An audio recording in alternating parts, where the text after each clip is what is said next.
बिस्मिल्लाहिर्रहमानिर्रहीम। Dear students, कैसे हैं आप? बीएस का आज हम अगला लेक्चर करने लगे हैं और बीएस में हमारा जो सब्जेक्ट चल रहा है वो है बीएस सेमेस्टर 1 में वेव्स, ऑप्टिक्स और ऑसिलेशन वाला जो सब्जेक्ट है। इसमें हमारा चैप्टर नंबर 1 चल रहा था ऑसिलेशन का। तो चलें, ऑसिलेशन में आज हमारा लेक्चर नंबर 8 है, इसको हम लेकर चलने लगे हैं।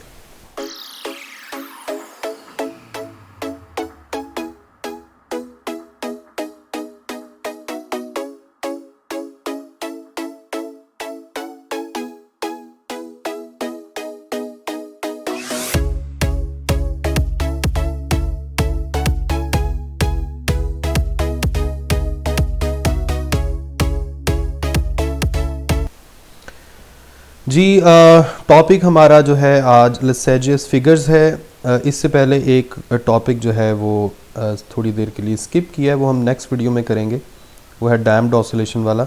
तो आज हम करेंगे लेसैजियस फिगर्स। ये भी लॉन्ग क्वेश्चन है पूरा का पूरा, और इसमें हमारे पास जो है काफ़ी सारी कंडीशंस हैं जिनकी बेस पर हमने इस पूरे टॉपिक को करना है। तो शुरू करते हैं। सबसे पहले लेसैजियस फिगर्स होती क्या हैं?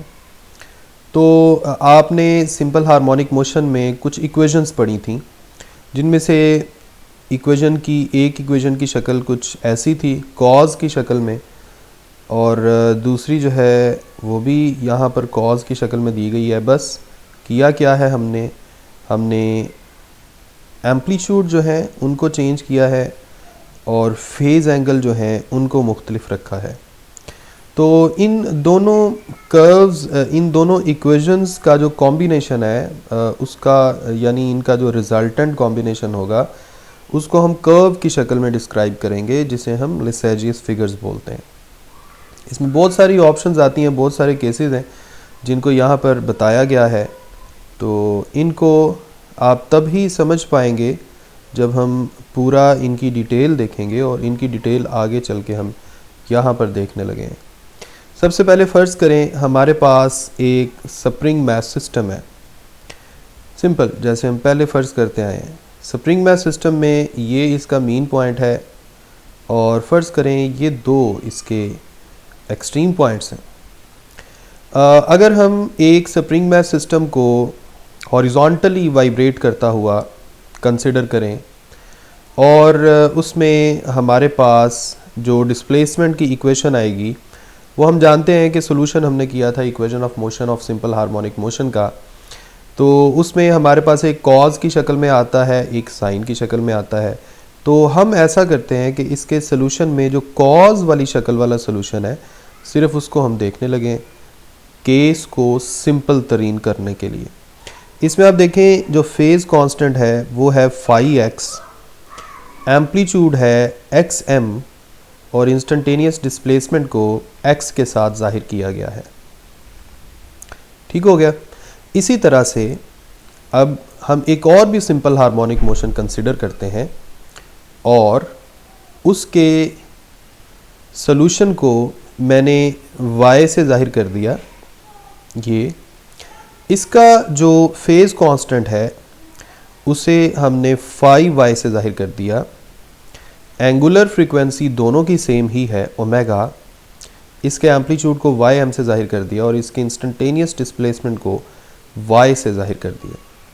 अब हम इन दोनों इक्वेशंस को यहाँ पर लिख लेते हैं, और इन दोनों इक्वेशंस के ऊपर हम मुख्तलिफ कंडीशंस को अप्लाई करके रिजल्टेंट जो ग्राफ बनेगा या कर्व बनेगी उसको डिस्कस करेंगे। सबसे पहली कंडीशन जो हमारे पास है वो ये है कि फ़र्ज़ करें कि फेज़ कांस्टेंट्स जो हैं वो दोनों मोशंस में एक जैसे हैं। ठीक है, तो ऐसा करते हैं, इन दोनों इक्वेशंस को दोबारा से लिखते हैं जो यहाँ आपको सामने नज़र आ रही हैं। दोनों इक्वेशंस को हमने लिख लिया। आगे चल के हमने क्या करना है, हमने इनके फेज़ कांस्टेंट्स को इक्वल कर देना है। देखें अगर आप गौर करें तो यहाँ पे हमने कर देना है y फाई की जगह, सॉरी फाई y की जगह मैंने इधर भी फाई x लिख दिया। अब आप ऐसा करें, यहाँ से cos omega t plus 5x इसकी वैल्यू निकाल लेते हैं यहाँ से। देखें यहाँ होगा cos omega t plus 5x, ये किसके इक्वल आ रहा है, x डिवाइडेड बाय xm। ठीक है, अब ये जो cos फंक्शन की वैल्यू है इसको आप पुट कर दें यहाँ पर, क्योंकि हम जानते हैं cos omega t plus 5y की जगह हम 5x लिख चुके हैं, क्योंकि फेज कॉन्स्टेंट्स को हमने इक्वल फर्ज किया है। तो फिर आपके पास जो रिजल्टेंट फॉर्मूला बनेगा वो कुछ ऐसा बनेगा, ym इस cos function omega t plus 5x की जगह हमने पुट कर दिया x डिवाइडेड बाय xm, और ये आपके पास बन गया ym divided by xm into x। और आप देख सकते हैं कि ये जो हमारे पास इक्वेशन आई है ये तो स्ट्रेट लाइन की इक्वेशन है, जिसमें ये जो रेशो होती है, ये जो रेशो आपको नज़र आ रही है, ये रेशो स्लोप को ज़ाहिर करती है, जिसको हम मैथमेटिक्स में m से ज़ाहिर किया करते थे। और इसकी जो स्लोप है उसको अगर हम ग्राफ में देखें तो ग्राफ में हमें कुछ ऐसी मिलेगी स्ट्रेट लाइन, ये जो इंक्लाइन स्ट्रेट लाइन आपको नज़र आ रही है ये वाली। ठीक है, अब इसमें ym और xm जो है ये x एक्सिस के ऊपर मैक्सिमम डिस्टेंस है, जो भी पॉइंट हम कंसिडर कर रहे हैं उसका, और ym जो है ये इसका है। ठीक है, तो ये आपके पास इनकी रिजल्टेंट मोशन आ गई। ओके, यहाँ पे हमने जो स्ट्रेट लाइन कंसिडर की हुई है उसमें हमने फ़र्ज़ किया है कि ym यानी amplitude of one motion is equal to xm। अगर ये दोनों इक्वल होंगे तो इनकी स्लोप क्या होगी, 1, और स्लोप 1 होने का मतलब ये है कि tan थीटा की वैल्यू 1 है, और tan थीटा की वैल्यू 1 कब आती है, 45 डिग्री एंगल पर। यानी अगर हम इंक्लाइंड स्ट्रेट लाइन को 45 डिग्री एंगल पर ड्रॉ करेंगे तो इसका मतलब क्या होगा कि हमने यहाँ पर जो ग्राफ या लेसेजिस फिगर कंसिडर की है उस स्ट्रेट लाइन की स्लोप स्लोप 1 है। ठीक हो गया। ओके जी, इसके बाद सेकंड केस है हमारे पास, phase constants are different. Second case में हमारे पास फेज कांस्टेंट्स जो हैं वो डिफरेंट है। अगर फेज कांस्टेंट्स डिफरेंट होंगे तो फिर क्या होगा, दोबारा से वो दोनों इक्वेशंस हमने कंसिडर की। पहले तो हमने फाई एक्स और फाई वाई की जगह सेम पुट कर दिया था, अब हमने सेम पुट नहीं करना। अब फ़र्ज़ कर लेते हैं कि दोनों में थोड़ा सा डिफरेंस है, और डिफरेंस जो हम फ़र्ज़ कर रहे हैं वो है 90 डिग्री का। फ़र्ज़ करें फाई एक्स यानी एक्स वाला जो फेज़ कांस्टेंट है इसमें से y वाले फेज़ कांस्टेंट को माइनस किया जाए तो आंसर 90 डिग्री आता है। तो फिर इस तरह से फाई y किसके इक्वल होगा, फाई x माइनस 90 डिग्री। आप यहाँ पर फाई y की जगह पुट कर दें फाई x माइनस 90 डिग्री ये, और जब आप cos फंक्शन का फॉर्मूला अप्लाई करेंगे यहाँ से देखें ये बनेगा cos, इसको इकट्ठा रहने देंगे, omega t plus phi x into cos of 90 plus sine omega t plus phi into sine of 90। अब साइन 90 होता है 1 लेकिन कॉज 90 होता है 0, तो आपके पास सिर्फ ये वाली टर्म बच जाएगी जो आपको यहाँ पे नज़र आ रही है साइन की फॉर्म में। तो इस तरह से आपके पास जो रिजल्टेंट ग्राफ बनेंगे, जो दो ग्राफ्स बनेंगे यहाँ पे, एक इस इक्वेशन और एक इस इक्वेशन की मदद से, एक ये वाली इक्वेशन और एक ये वाली इक्वेशन, इनकी मदद से जो ग्राफ बनेंगे वो ये दो ग्राफ्स हैं। सिंपल सी बात है, एक्स वाला जो ग्राफ है, जो एक्स वाला ग्राफ है वो, और जो वाई वाला ग्राफ है ये इन दोनों में जो फेज़ का डिफरेंस होगा दैट मस्ट बी 90 डिग्री, क्योंकि हमने फेज़ डिफरेंस यहाँ पे 90 डिग्री फ़र्ज़ किया था।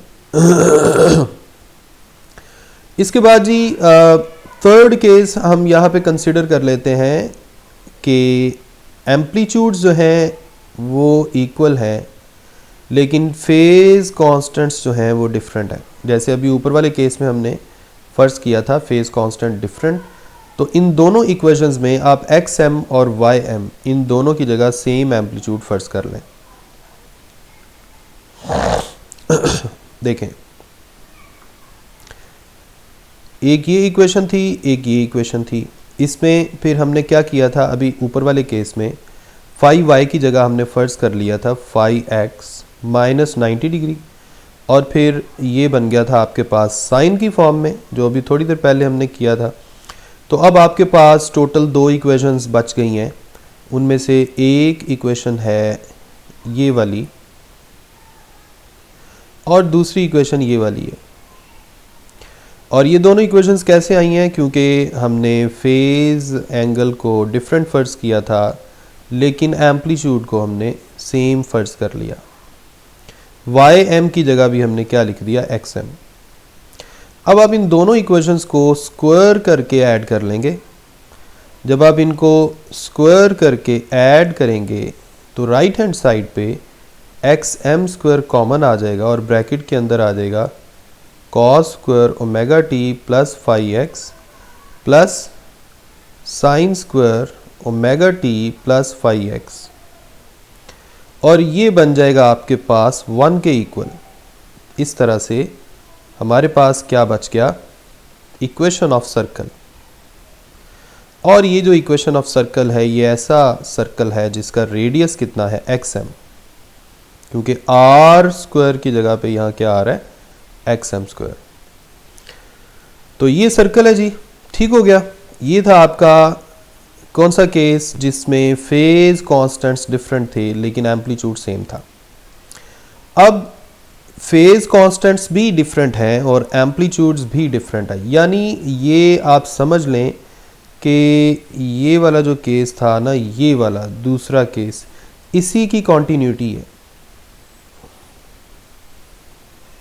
इसी की कॉन्टिन्यूटी है।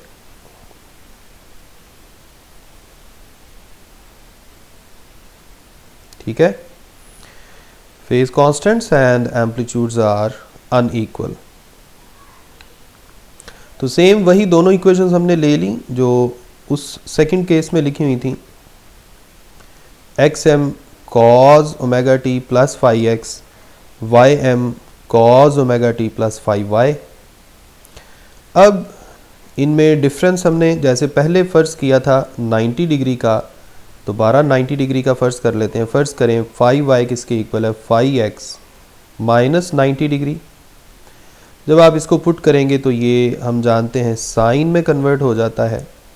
तो इस तरह से अब जिन दो इक्वेशंस को हमने आपस में सॉल्व करना है वो ये वाली दो इक्वेशंस हैं, ये वाली।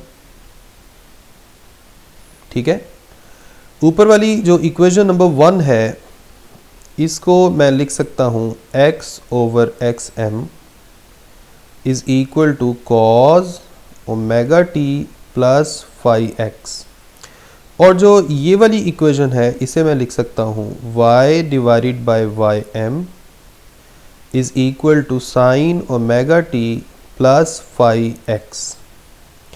अब आप इन दोनों इक्वेशंस को स्क्वायर करके ऐड कर लें, ऊपर वाली इक्वेशन और ये नीचे वाली इक्वेशन। ऊपर वाली इक्वेशन में कॉस स्क्वायर आएगा और नीचे वाली इक्वेशन में साइन स्क्वायर आ गया।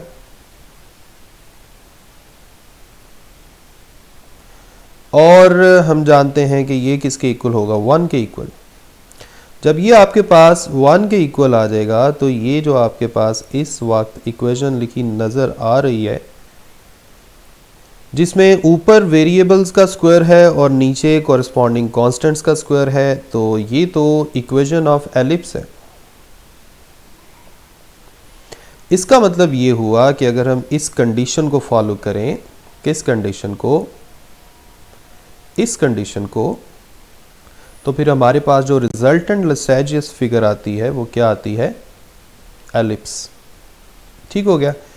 आखिरी केस है यहाँ पर कि जब कुछ भी सेम ना हो, यानी फ्रीक्वेंसी भी डिफरेंट है। हम अभी तक जितने भी केसेस कंसिडर कर रहे थे उनमें फ्रीक्वेंसीज को सेम ले रहे थे, एम्पलीट्यूड भी डिफरेंट है और फेज कांस्टेंट्स भी डिफरेंट है। यानी एम्पलीट्यूड भी डिफरेंट, एक एक्स एम दूसरा वाई एम, फ्रीक्वेंसी भी डिफरेंट, एक ओमेगा एक्स दूसरा ओमेगा वाई, फेज कांस्टेंट्स भी डिफरेंट, एक फाई एक्स दूसरा फाई वाई। तो फिर जाहिर बात है इनका जो रिजल्टेंट होगा वो क्या ही बात होगी उसकी। इनका रिजल्टेंट क्या होगा, एक सेकंड ये क्या हो गया, मैंने तो ये लेना था। इनका रिजल्टेंट होगा जी इन दोनों इक्वेशंस का रिजल्टेंट क्या होगा, ये जिसमें बहुत सारी कर्व्स हैं जिनका आपस में कोई ना कोई सिस्टमैटिक रिलेशन है, लेकिन बड़ा ही मुश्किल है ये इसको समझना। ठीक है जी, तो ये था आपका आज का लेक्चर, जिसमें हमने जो कुछ पढ़ा है उसको मैं एक दफ़ा रिव्यू कर देता हूँ, दिखा देता हूँ एक दफ़ा, ताकि आपने अगर स्क्रीनशॉट्स लेने हैं तो आप ले सकें। जी, सबसे पहले लसैजियस फिगर को हमने डिफ़ाइन किया, फिर हमने सिंपल स्प्रिंग मैथ सिस्टम को कंसिडर किया, उसमें दो इक्वेशंस को हमने ले लिया, डिस्प्लेसमेंट की, फिर उनके ऊपर आगे फर्दर केसेस किए। सबसे पहले हमने फेज़ कांस्टेंट को इक्वल कंसिडर किया, तो हमारे पास इक्वेशन ऑफ स्ट्रेट लाइन आई। उसके बाद हमने फेज़ कांस्टेंट्स को डिफरेंट किया, फिर कर्व्ड लाइंस आई। उसके बाद डिफरेंट फेज़ कांस्टेंट्स में आगे फर्दर दो केसेस आ गए, फेज़ कांस्टेंट डिफरेंट में सेम एम्पलीट्यूड वाला केस, और ये वाला था डिफरेंट एम्पलीट्यूड वाला केस जिसमें हमारे पास एलिप्स आया। और बिल्कुल एंड पे हमने सब को डिफरेंट कंसिडर किया, फेज़ कांस्टेंट्स को, एम्पलीट्यूड्स को, फ्रीक्वेंसी को, और इसके नतीजे में हमारे पास जो लसैजियस फिगर आई है वो काफ़ी कम्प्लेक्स है।